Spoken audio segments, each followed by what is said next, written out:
Okay, welcome to our new series, Overcoming the Challenge. I'm Jonathan Jacobs with Behind the Build and Walden Homes. I've got today with me Alex Foreshew from Foreshew Design and Associates. I got it.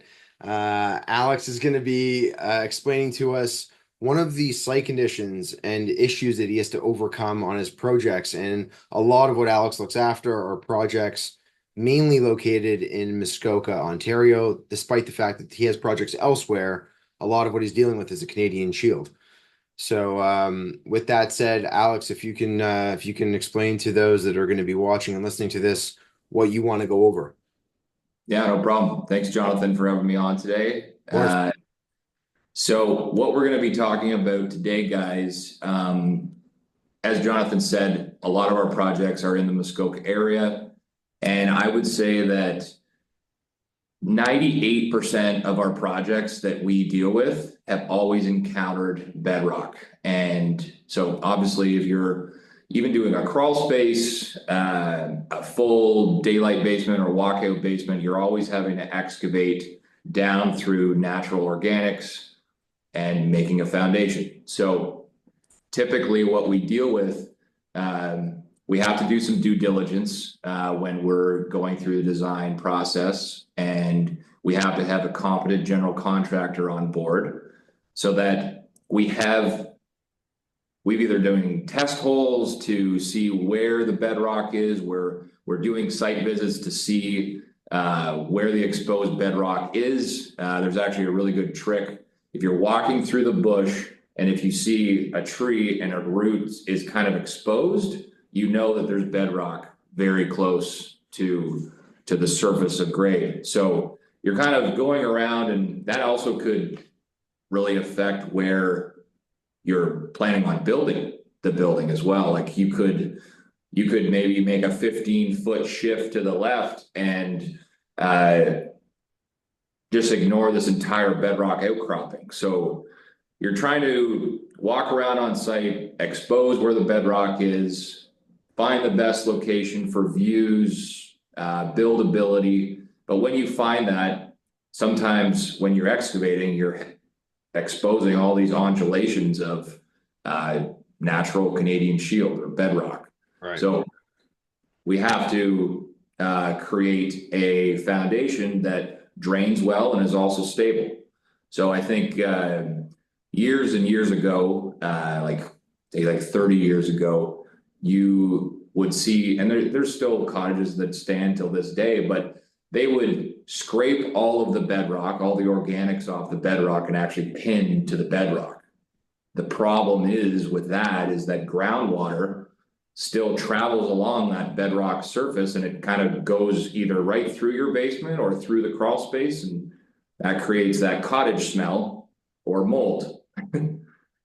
So all of the projects that we deal with, and typically all the general contractors up here do not build that way anymore. So we want to expose the bedrock. We want to drill and blast the bedrock out of the way.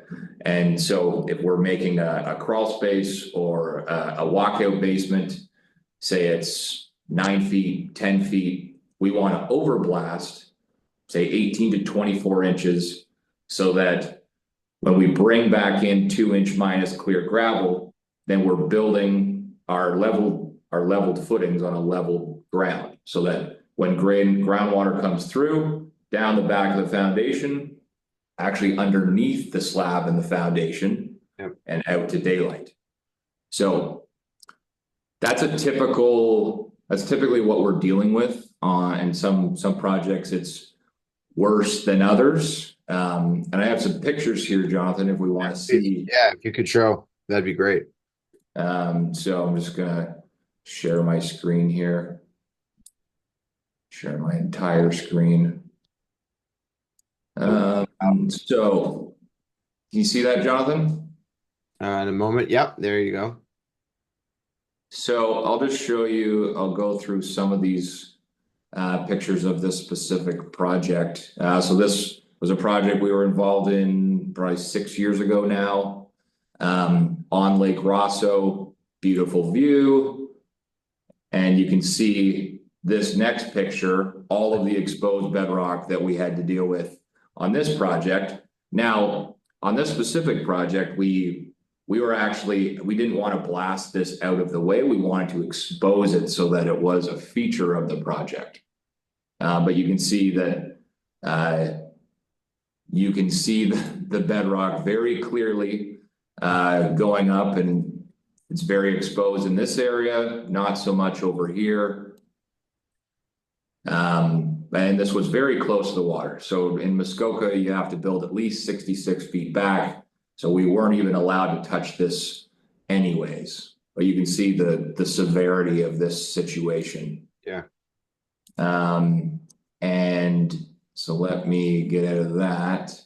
And I'll go into some of the site pictures. So these are some of the pictures that we were excavating on site, in no particular order. But you can see along here that we're starting to expose this natural bedrock. And at the end of the day, let me get out of this, see if I can find some, there's an overhead shot. You see all these nuggets that we're exposing. Yeah. We're taking all of this excavation and actually making a berm at the back of the property. And one of the things you were mentioning was the key in budgeting to ensuring that there is a dollar value associated with blasting within the project, because if not, I'll let you finish that off. Yeah, well, so it's important to have a good general contractor that understands dealing with these situations. Yeah. It's important to do your due diligence, dig some test holes. There's some great sonar technology as well out there. Mm-hmm. And allocate some money in your budget for the build in order to tackle this problem, because you can do as much due diligence as you can, but there could be more surprises. And we've dealt in projects where there were big surprises, and gladly the client had deep enough pockets to tackle those ones. But if the problem is big enough, it is a project killer, or it has to be redesigned. Right. So this is those are kind of some pictures from initial site visit. I have, let's see if this video works. So this is in the winter. You can't really see, but this is, this is the build as, see, we can excavate in here. Yeah, on both sides you can see it. On both sides, this is the beautiful exposed bedrock here. Yep. We had a 2-story boathouse in this project. Yeah, the what's it called? The dock with the diving board was just center of that. Yeah. So then this is just a picture of the finished project. Right.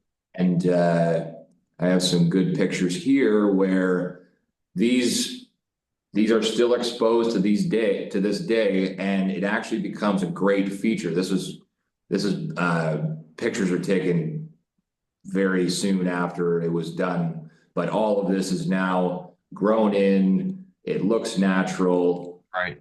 And you can see it's beautiful. Yeah. And if you have the walk, you have the steps down along. Yep. On that granite.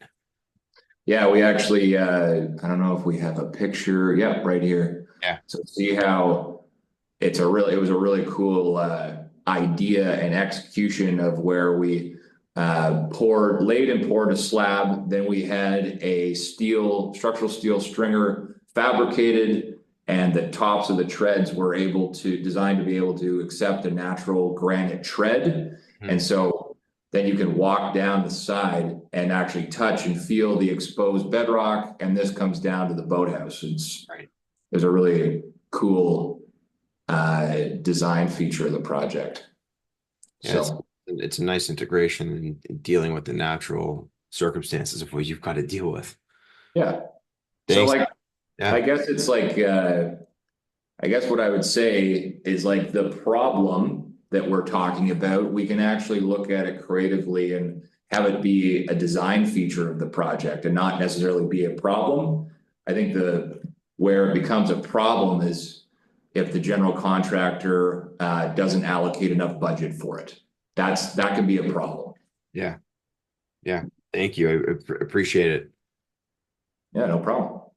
If you have any further questions that you'd like to ask Alex about some of the dealings that he's got up in Muskoka, please feel free. You can email me or you can email him, and I'll have the email address down below. Thanks, guys.